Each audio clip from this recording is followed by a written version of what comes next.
شكلكم بعضكم لحين midterm mode. لحين midterm mode ها؟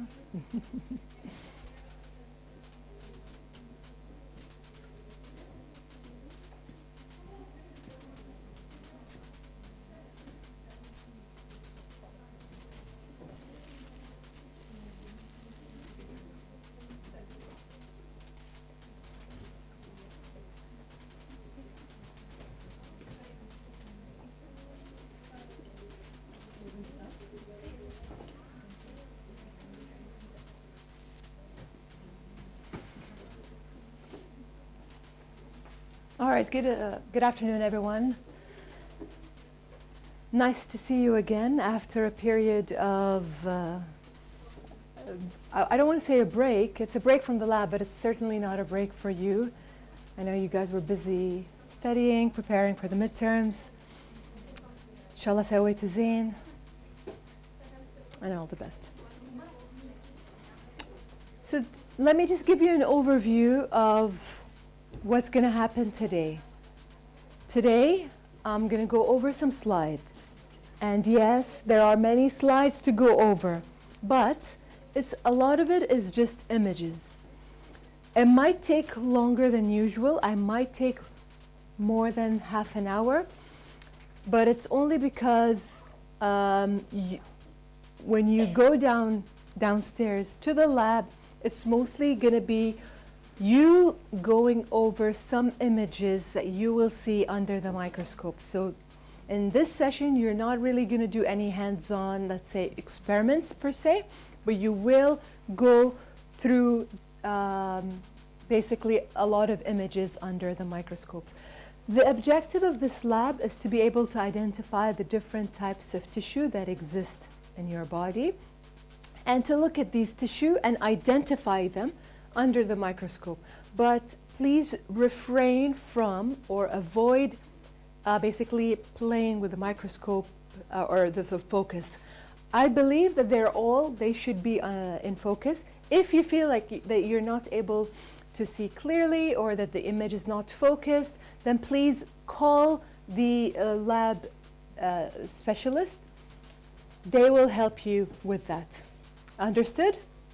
All right, so let's get started. So all our body is composed from different systems. We say we have the cardiovascular system, we have the respiratory system. One of you was telling me their friend is going to one of the year 2 sessions. So year 2, soon they will start, for example, the respiratory system. And then they will take the cardiovascular system. We have year 4 students currently doing the central nervous system. So we have different systems in our body, and every system is composed of different organs. So for example, if I say the gastrointestinal system, the GI system, that system is composed of the esophagus, the stomach, the small intestines, the large intestines. Sometimes you can consider under that system the hepatobiliary system as well, so the liver, the gallbladder. So we have different systems composed of different organs, and every organ is unique because it is composed of different types of tissue. So a single cell will give a specific type of tissue. That specific tissue will give you an organ. That organ belongs to a certain system, and that system is part of an organism. All right? So the main types of tissues that we're going to go through, again, I'd like to apologize in advance. It is a lot of slides, but it's also a lot of images. But I do expect you to know the different types of tissue: epithelial, muscular, nervous, and connective. All right? We will also be going through some images related to cell division. I will not go through the steps of cell division, the differences between mitosis and meiosis, because this will be described in detail elsewhere. But at least if you can identify a cell that is undergoing cell division, that would be great, at least for this stage. So I'll show you. You're familiar with cell division, right? Mitosis, meiosis from school. Like you know that there's anaphase, metaphase, prophase, all these phases that the cell has to go through. So very quickly, I'll just show you some images of cells that are basically undergoing cell division. All right, so that's a picture of a human being composed of the different systems that I mentioned. So you have the respiratory system, cardiovascular, hepatobiliary, or the GI. And all of these systems have organs, and these organs have different types of tissue. Nervous tissues, you would typically find them in the central nervous system, so your brain, spinal cord, nerves. The muscle tissue, you have predominantly 3 types of muscles. Either the skeletal muscles, so that's your muscles that you use when you're moving. These are voluntary or involuntary? They're voluntary. Then you have cardiac muscles that are found in the heart. Is it voluntary or involuntary? Involuntary. You have smooth muscles. These are found in the blood vessels that contract. These are found in the GI system that is responsible for GI motility. Do you think these are voluntary or involuntary? No? Involuntary. So I'll briefly describe the features. It would be nice if you could please know the differences between these different types of muscles. You have connective tissue. Connective tissue is basically any tissue in the body that is kind of composed of cells that are swimming around in a matrix. We call it extracellular matrix. And depending on what type of cell and the features of this matrix that they're swimming in, you could have different types of connective tissue. This could be fat cells, fat tissue. It could be tendons. It could be bones. And in what else? Blood. Blood is a type of connective tissue. But you can see that they vary greatly. Blood is a liquid. Bones are very hard. Clearly because they are composed of different cells, but also the extracellular matrix that surrounds the cells is very different. And finally, epithelial tissue. And epithelial tissue, we have different types of epithelial cells. It is typically found lining the GI tract. In certain hollow organs, it is found on the skin. But again, we have different type of, all these different basically tissues I just mentioned have different features. The skin is different than the GI tract, different than the blood vessels. So it makes sense that we have different types of epithelial cells depending on the needs. So we will go through them one by one. I'll do my best, you can skip this, but I'll do my best to try and summarize everything so that when you go downstairs, you find things are easy. You can quickly go over the microscope stations, the different stations, and look at the different images. I'll start with the epithelial tissue. Epithelial tissue, they are found all over our body in different organs. And they are classified, when we describe epithelial tissue, we use 2 things based on their shape and how many layers we have. So if it's based on the layer, if it's one layer, we say simple epithelial tissue. If it's multiple layers on top of each other, it is stratified epithelial tissue. All right? بس terminology, تعريف.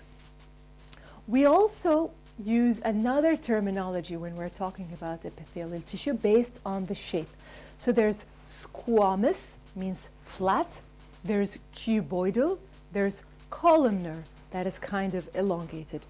What does this tell me?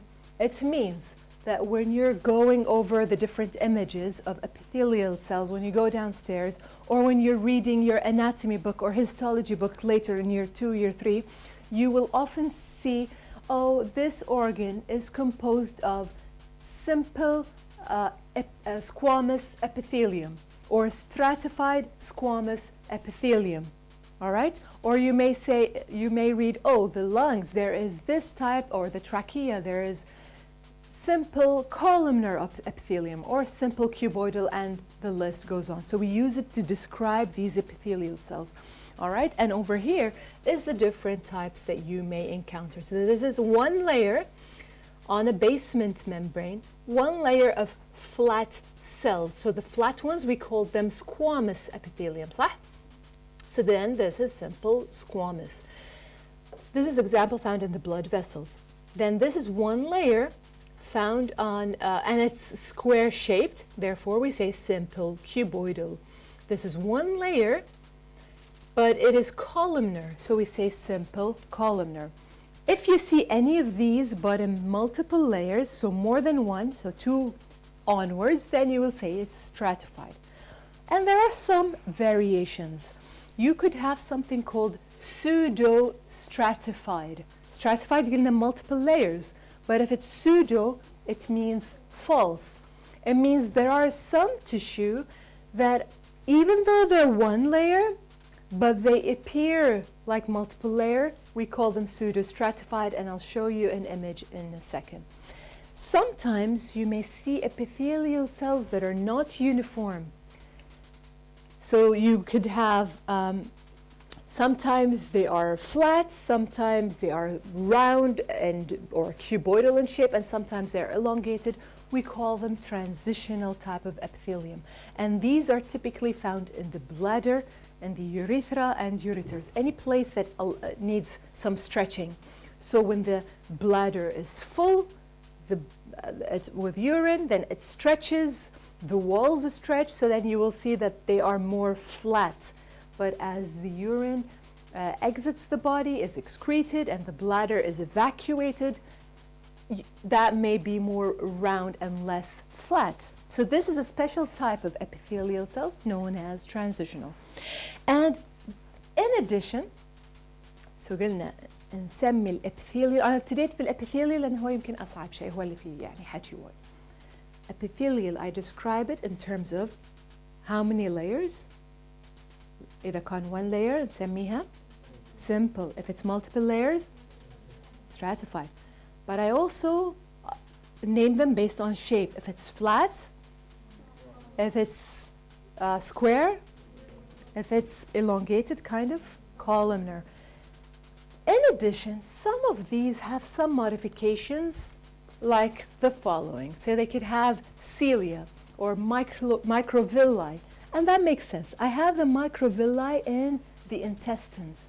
So I have columnar, but they have these villi on the surface over here, and that helps increase the surface area required for absorption.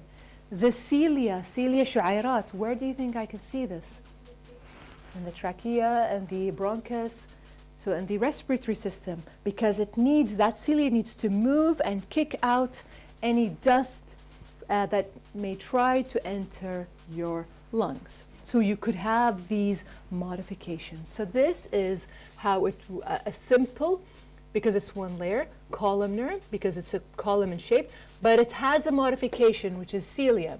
So then if you will describe it, you will say, oh, that's a simple columnar ciliated epithelium. Make sense? That is what you need to know. What is in front of you is something that you are expected to know. So you could have an image like this, and you need to choose from a number of options which one is the correct one. So this is simple squamous because it's one layer and it's flat. This is simple cuboidal because it's one layer and it's square and shaped. This is simple columnar ciliated because it's one layer, columnar in shape, and has cilia, that modification we talked about. And the list goes on. This is called pseudo-stratified. As I mentioned, if it's pseudo, it means it's false. So you can see there's one layer here. But when you look at the nuclei, they're not all in the same level. So at a quick glance, when you see nucleus up and nucleus down, you might think that these are different layers.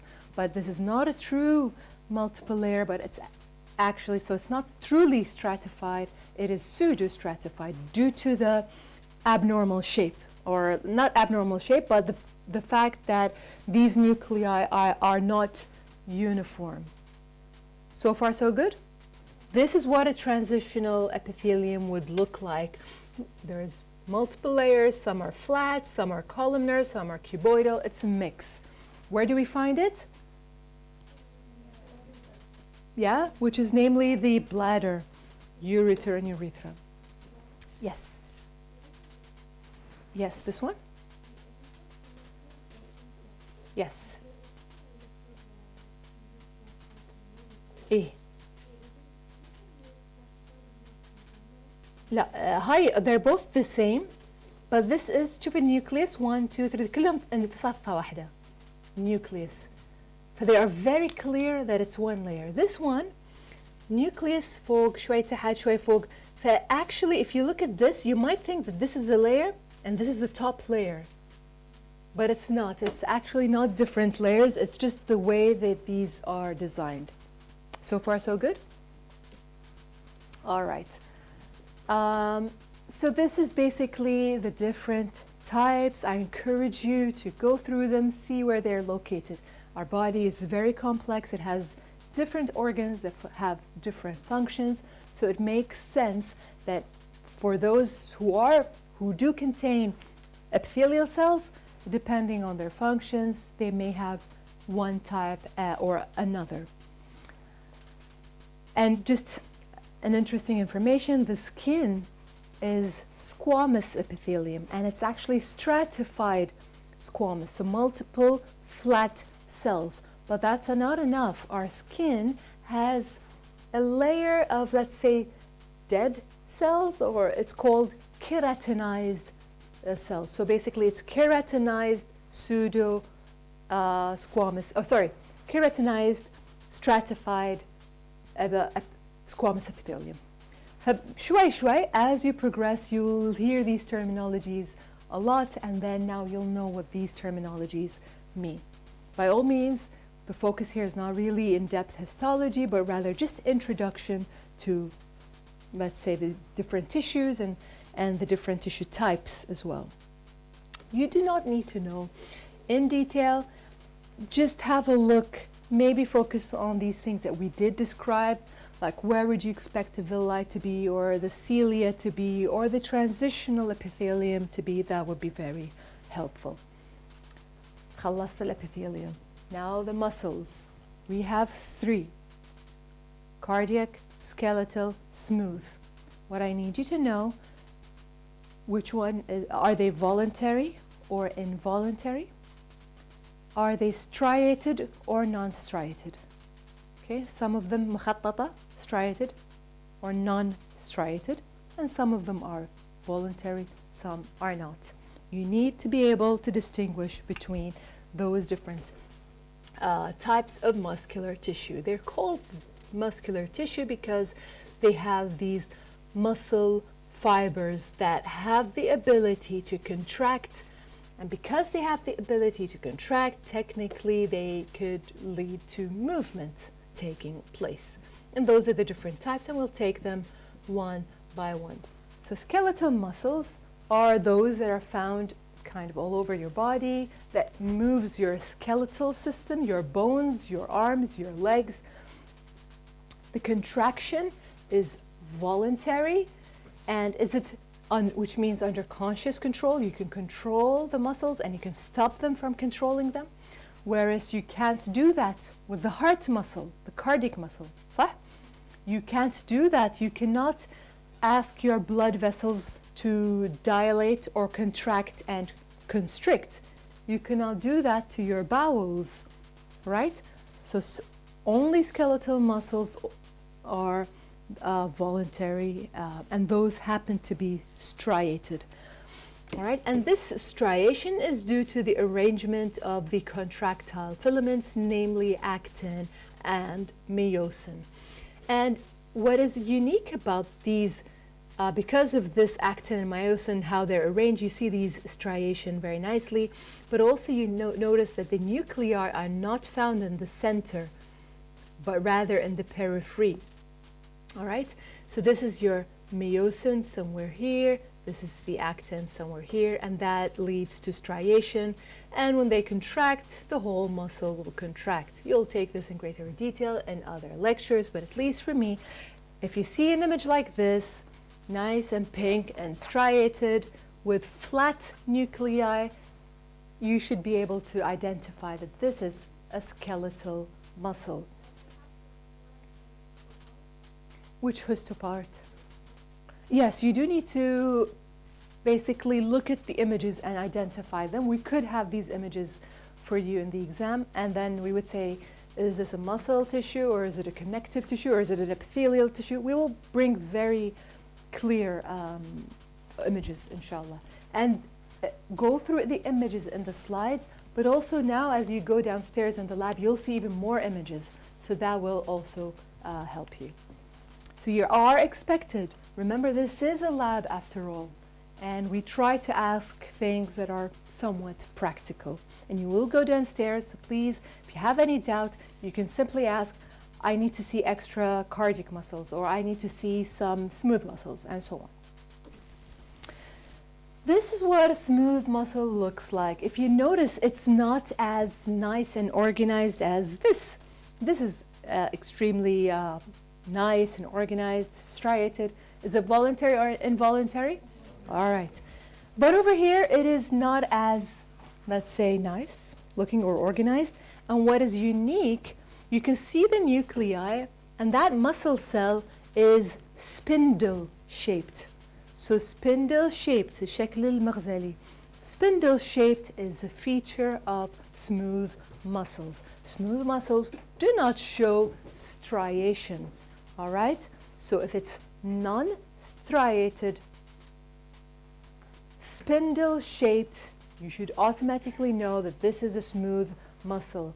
And our smooth muscles that are found in the organs, so these are known as visceral muscles. Visceral معناتها الأحشاء. فالعضلات الحشوية. Are they voluntary or involuntary? They're involuntary. Are they striated or non-striated? Non-striated. And they contain nuclei that are found scattered here and there. All right, finally, cardiac muscles. Those look really unique. What is unique, they're also nice and organized, and they're also striated. But the nuclei are not flat like the skeletal muscles and found in the edges, but rather they're found in the center. And what is nice and unique about them is the branching, تتشعب شوي. All right? So those things in red, I put them in red so that you can kind of focus on them. And look at this. So this is what, so it is also striated. You do see some striation, but the nuclei are in the center. They're not all flat at the edges. There's a big one here. And what is even more unique is the branching, right? There's a branch here, a branch here. There's something called intercalated disc that separates one cell from another. That is also a feature. But don't worry too much about it if you don't see it. So you look at the branches, and you do see some, like this is like a, let's say, fork-like branching kind of thing. And there's this center nucleus. If you look at this, do you think you can clearly distinguish it from this? Yeah. Or this? Yeah, this is really the most organized, and there's no branching. No branching. This one, يمكن أسهل شيء عليكم تشوفوا the branches. Okay? And remember the features. Cardiac muscles are striated like the skeletal muscles, but they're involuntary. And they have branches. And of course, they are nucleated. خلصنا الابيثيليال tissue. خلصنا muscular tissue. Now, number 3, nervous tissue. So nervous tissue, we don't really find it just anywhere. It is really more in the central nervous system and peripheral nervous system. Essentially, there's the neurons, or the nervous tissue is composed of neurons and other cells that support neuronal functions and have other functions that are known as neuroglial cells, or just glial cells. And there are different types of those. You There's oligodendrocytes, there's astrocytes, there's microglia. You will take all of these in great detail. I don't know about biology too, but certainly in year 4 CNS, you will learn about all these different cells and what are their functions. I'm not going to ask you this for my purposes, but I want you to know that when I say nervous tissue, it is not just neurons. There are other support tissue, glial cells, okay, or the neuroglia. فيهم 3 أنواع. The neuroglia في oligodendrocytes, astrocytes, and microglia. ما أعرف إذا مكتوبين بس I'm not going to ask you. Yeah, I don't write them because you're not supposed to know them. Just that there are neuroglial cells that support the neuron function. And the neuron is زي الخلية العصبية. A neuron is very unique in shape. I think you won't have difficulty identifying what a nerve cell would look like. It has a cell body. That cell body has a nucleus in the center, and then it looks like a tree. It has all these branches that we call dendrites. And then one of those dendrites is really big and long, so we refer to this part as axon. And then you have the end parts of the axon. We refer to it as axon terminal. All right, so axon terminal, the axon itself, and look over here, كهم مكتوبين the glial cells, astrocytes, oligodendrocytes, and there's a microglia that they have not shown in here. So they support basically the neurons, and one of them, namely this cell over here, also helps in synthesizing the myelin. Myelin is also part of the structure of a nerve cell, and it's important because it helps in the electrical pulse transmission. It makes it more efficient and faster. All right, so disease where myelin is not produced in a sufficient way, or it is produced but then is destroyed, patients typically will have some neurological symptoms. Can you give me an example? Parkinson's disease is actually nerve cells that die, and not just any nerve cells, in a very particular area in the brain, called the basal ganglia, that also plays a role in motor functions. And to be more specific, they inhibit unwanted movement. عشان كذي, if you cannot inhibit unwanted movement, they typically have the tremor. So they call it pill rolling tremor because it looks like you're rolling a pill. Okay, so that's Parkinson's. But demyelination, multiple sclerosis, we have autoimmune. The body, for reasons that we don't understand, identifies the myelin as a foreign body and it starts attacking it. And unfortunately, they lose the myelin. Therefore, that affects the nerve function. And they can present with different clinical presentation. All right, so these are the parts that you need to know. And this is how it would look like. Whatever we show you, whatever you'll, please do see downstairs, but at least for the exam, I promise, inshallah, we will bring things that are very clear. So if you see something like this, cell body, clear branches like a tree, and then one really long dendrite, which is the axon, then you can say with confidence, this is a nerve cell or it's a neuron. Hello? So this is a neuron. These are the dendrites, this is the nucleus, and this is the axon. All right. آخر شيء cartilage. Sorry, آخر شيء connective tissue. Connective tissue, we have so many different types of connective tissue. There are different classes, but what is unique about these, all of them, what is common about all of these is that they are basically a combination of cells and matrix or extracellular matrix. All right, together they give connective tissue. This can be different types, but they will all have this fact in common. So this could be fibrous connective tissue, cartilaginous connective tissue, bone tissue, adipose tissue, which is fat tissue. These are all connective tissue. Okay, من cartilage, les tendon, les bone, les fat, les blood. All these 5 are actually connective tissue, but they look very different and they function in a very different way. So over here is a summary of connective tissue, where you may find them, like your adipose tissue. It's in the fats. It's important for cushioning, protection, fat storage. The bones are for support, but then you have other types of connective tissue, like fibrous connective tissue. It could be in tendons and ligaments, but also hyaline cartilage, which is softer, so it could be found in the nose and in other areas. And finally, the blood. So blood is also a connective tissue. I'll see all these 5 that I mentioned them. I'm going to talk about just few examples, and believe me, you'll see how clear these are. Number 1 is bone. This is what a compact bone would look like.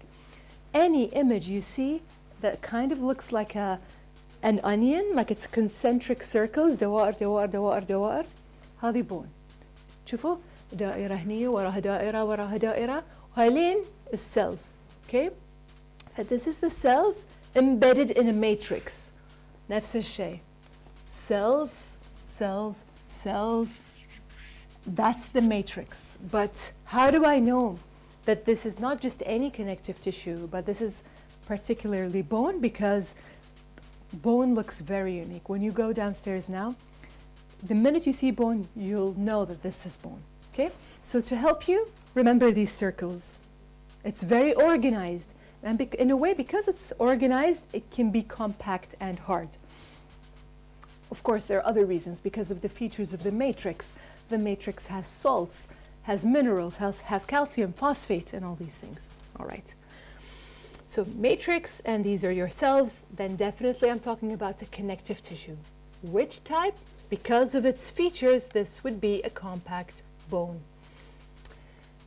This is another form of connective tissue. Why do I say this? Because similarly, I have these cells in these لاكيونا، شنها فتحات نسميها لاكيونا. موجودة اللاكيونا حتى في البون، بس يمكن ما كانت وايد واضحة. لاكيونا شنها تجويف، تقدرون you can think of it. Inside it, the cell is happy and sitting and doing its own thing, and surrounding it is the extracellular matrix. But here, the extracellular matrix probably has less calcium, less phosphate, and so on. So obviously, it'll be different. The cells will be different. Here, in the bone, you will have osteocytes. Here, because it's a cartilage, you will have chondrocytes. Chondro means cartilage. So you have chondrocytes embedded in extracellular matrix. All right? I still feel that this also is somewhat unique. Inshallah, when you see it more and more, you'll be able to identify what it is. And this over here is your fat cells. You can't even see you don't see really the nucleus or anything, but it's really a cell, a membrane that's full of fat. All right? So these are your fat cells, and you can see them in many places. We have visceral fat, we have other fats in other areas that played different roles. All right. I'll talk about another connective tissue. So you need to know how bone looks like, how cartilage looks like, how adipose tissue looks like. All these are types of connective tissue. And then blood. Again, there's a lot of images when you go downstairs. You'll look at peripheral blood smears. تكلمنا شوية عنها when we talked about slide preparation and the wet mount preparation, all these things. We said something called peripheral blood smear. We can stain it with which stain? If it's blood, Yemza stain. Sometimes we can see the different cells. We may be able to see parasites as well. But anyways, blood is important because it has red blood cells, it transports oxygen, it has platelets that are responsible for blood clotting, it has white blood cells, those bigger ones, that help us fight infections. You need to know the different compositions and elements in the blood.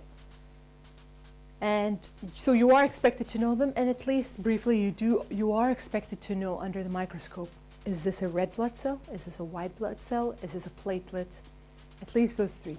I'm not going to be like, oh, is this a T cell or a B cell, or is this a neutrophil, or you're not there yet. It would be nice if you can know, but at this stage at least, بس على الأقل white blood cell versus red blood cell.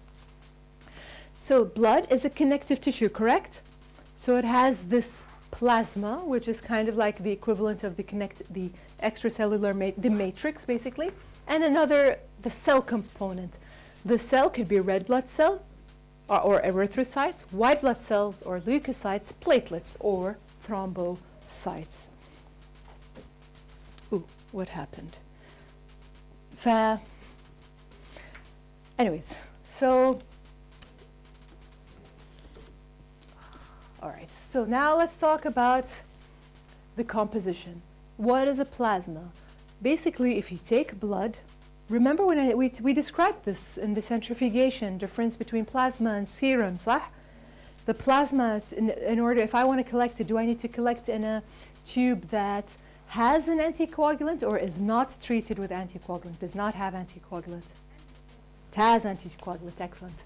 All right, so let's say that this is a tube that was collected from a patient, and the tube is treated with an anticoagulant, and you spin it using a centrifuge, which we learned about as a separation technique.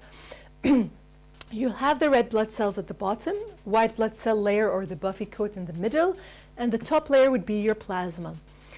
And the white blood cells, do they contain nucleus? Red blood cells and platelets? What about white blood cells? So when we learn about PCR and DNA extraction in the next labs, not next week, I think the week after, we will take white blood cell from this layer. We're going to break it and we're going to remove the DNA, okay? But now, this is not my concern. The plasma is the top layer. It has a lot of nutrients. It's yellowish in color. It has salts. It has clotting factors. That is what a plasma is. Don't forget that serum is similar to plasma, but minus all the clotting factors. Why? Because if I collect blood in a tube that is not treated with anticoagulants, the blood will naturally clot after a period of stasis and immobility. So once a clot happens, you're using the clotting factors. Therefore, the fluid that you will end up with is deficient in these clotting factors, and we refer to it as serum instead of plasma. So far, so good? All right, so these are just some facts about red blood cells and the different. For the interest of time, please, I think they're you need to know a little bit about these different types of cells, but more importantly, also you need to be able to identify them. So red blood cells, they are numerous. They do not have a nucleus. Their lifespan is approximately 4 months, 120 days. They're biconcave in shape. They look something like this. This is what a sickled would look like, but a normal healthy one is biconcave, has no nucleus, has no mitochondria. The main function is that it transports oxygen. How does it transport oxygen? Exactly. So oxygen binds to hemoglobin that is found inside the red blood cells. White blood cells are those, so these small ones are the erythrocytes. Those dots are platelets. Again, you need to know which ones are nucleated, which ones are not nucleated, and their basic function. So platelets, we said, for blood clotting. What about these big ones? What are these? These are white blood cells. Generally speaking, these are classified into granulocytes and agranulocytes. Granulocytes, they usually have these speckled appearances, whereas agranulocytes do not have that, and usually they're a little bit smaller. Under that category of agranulocytes, you have the lymphocytes and the monocytes. So lymphocytes can be T lymphocytes and B lymphocytes, correct? Whereas the monocytes Once they exit the blood into the tissue, they will become macrophages. So in other words, you can think of monocytes as circulating macrophages. They are the ones that are in the blood before they differentiate. And the granulocytes are your typical neutrophils, eosinophils, and basophils. I may not ask you to differentiate between them on the slide, but try your best to do so. We want to help you, and you are future doctors, so at least try to know. ترى ما يصير patients يسألونكم ما تعرفون إذا my B cells are high or T cells are high, what does it mean? If the neutrophils are high, what does it mean? Neutrophils, they increase, usually, typically, increase in the blood if there's a bacterial infection. If it's a viral infection, you typically have increase in lymphocytes. All right? So lymphocytes more viral, neutrophils more bacterial. So if you do this for a patient who has a sore throat, very bad sore throat, or maybe it's a baby, and you see high neutrophils, will you give them antibiotics or not? You should give them. But if a mother comes with her baby and the baby has sore throat, has a fever, and you do this blood test and it's a lot of lymphocytes, will you give antibiotics? But what will the mother say? دكتور ايش فيك انت ما تعرف انا ولدي اقول لك مريض وفي سخونه لازم تعطيه مضاد صح ولا لا؟ فانتوا كدكاتره لازم تقولون I appreciate your concern, but this is a viral infection and antibiotics do not work on a viral infection. Maybe if a patient is cooperative, you can even explain to them how you're able to differentiate that this is a viral or a bacterial infection. So this is your role as physicians as well, educating the patient, and also educating them about the misuse of antibiotics, because this leads, when you prescribe antibiotics and they don't need it, that is actually what contributes to what they call antibiotic resistance. شوفوا انتم تسمعون الحين انتم مضادات حيوية صارت ما تشتغل، صارت طفرات في البكتيريا تخليها قوية وتقاوم antibiotics. So you can tell the mom that in the future, لا سمح الله, if your son does or your daughter does need antibiotics, they may not respond to many antibiotics. So this has basically a protective role for society as a whole to prevent antibiotic resistance. All right, I digress. Granulocytes, as I mentioned, neutrophils. Usually neutrophils look like this. They're more pinkish in color and have a lot of lobulated nucleus. So the nucleus كان فيها فصوص, and usually it's a lot, like maybe 4 or 5. Basophils and eosinophils are less. And the eosinophil من الاسم eosin معناته شوية pink, whereas basophil is typically blue. And you can see the granules here more clearly. The neutrophils, less granulated, they're very tiny granules, but the unique thing is those multilobulated nuclei, typically 4 to 5. Okay, basophils increase in allergic reactions, eosinophils allergic or parasitic, neutrophils bacterial. All right. فساعات المرضى يمكن يكون patient عنده وايد ارتكارية وحساسية ما تعرفوا من شنو، احتمال عودة تشوفون للبيسوفيلز وايد مرتفعة، فتقولون اوه هاي شكله عنده تحسس من شنو عاد ما ندري، بس في شيء في الجسم تحسس. There's an allergic reaction that's happening. So basophils would increase. Eosinophils, while they may increase in allergies, but you would also see them increase in some parasitic infections. So that is something for you to think about. If you see a patient, they have GI symptoms, diarrhea, eosinophils are high, think of not bacterial causes of diarrhea, but it could be a parasite. في أشياء وايد فيها amoeba or other potential parasites. Hello? It's important to know the different types, right? خلصنا granulocytes. في agranulocytes, the monocytes they differentiate into macrophages, where the lymphocytes, B cells, T cells. T cells are more for fighting off cancer cells and viral infections. The B cells, they produce antibodies, and then they differentiate into plasma cells. All right. Platelets are those teeny tiny dots. They are anucleated and they function in blood clotting. This just shows you how you prepare a blood smear to have an image like this. So you can take a glass slide, put a drop, and then on top of it you add a cover slip, and you kind of basically prepare a smear. We're not going to ask you to do it. We have these that are ready. You just go downstairs and have a look. And there are different stains that you can use. One of them is Kiamza stain, to be able to tell you, is this basophil, eosinophil? You can just see things a lot better. All right, I'm going to skip this. If you have any doubts, any questions, please, you have all these images downstairs in the lab, and I really want to give you enough time to go through this downstairs, try to understand them. Refer to these slides. أنا يعني أقدر أروح سلايد بعد أشرح واخد بيضيع الوقت صح؟ إنه already صار 45 دقيقة. If you have any questions, you can ask me in my office, next session, اللي تبون. All right, you have a lot of images downstairs. آخر شيء بتكلم عنه, cell division. For me, in my session, at least for cell division, there are a lot of things that I do expect you to know. I do expect you to know different types of tissue, how we name them, the connective tissue, the blood, the different components of the blood. Briefly, lymphocytes, briefly, neutrophils for what type of infection. I do expect you to know them. I do expect you to identify images for the exam.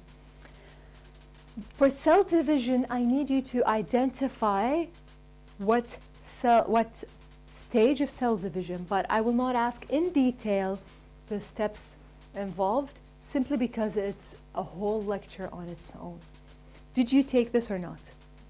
You did? Okay, excellent. That will make my life a lot easier. So mitosis is for division of somatic cells or germ cells? All right, whereas meiosis is for division of germ cells. And in meiosis, do you end up with a diploid cell or a haploid? Haploid, whereas in mitosis, diploid, mashallah alaikum. All right, so there are different stages of cell cycle. The cell could be in the interphase, where it's not dividing, or it could be entering division or preparing for division. So the interphase is somewhere over here where it's not really in division, but G1 is where the decision to divide takes place. S is where replication occurs. G2 is to prepare for the next stage, which is the M phase. M for mitosis. At least for me, for my purposes, I want you to know about mitosis, that there is prophase, metaphase, and in between you could have something called prometaphase. After the metaphase is anaphase, and then finally the telophase and cytokinesis, which occurs at that stage. Those, please have a look and see how the cell looks like. And you should be able to know, yep, definitely, I see all those chromosomes lining up in the middle of the cell. This has got to be a cell that is entering mitosis and that is now in the metaphase, not anaphase, not prophase. لازم تعرفون هذا الشيء, okay? And I kind of want you to know بس briefly الفرق بين mitosis and meiosis. You already said diploid or haploid. So just bear some of these differences in mind. All right, so look at this. This is a cell that is not dividing. This is a plant cell. So you have this cell wall, it's nice. There's a nucleus, inside it there's a nucleolus, and that's the chromatin. All right? But then gradually you see that nucleus, it's losing its nuclear membrane. شوي شوي تشوفوا هاي هني حلو nuclear membrane. إذا اعتبرنا هاي خلينا نقول plasma membrane, this is nucleus and it has a nuclear membrane, and this is nucleolus. بس هني ايش صار؟ ما تحسون في فتحات؟ The minute you see that the nuclear membrane is not intact, it means the cell has entered the prophase. All right? So it's starting to enter division and it's in the prophase. The next step would be you will have the chromosomes, they will condense, and then they will line up in the center of the cell.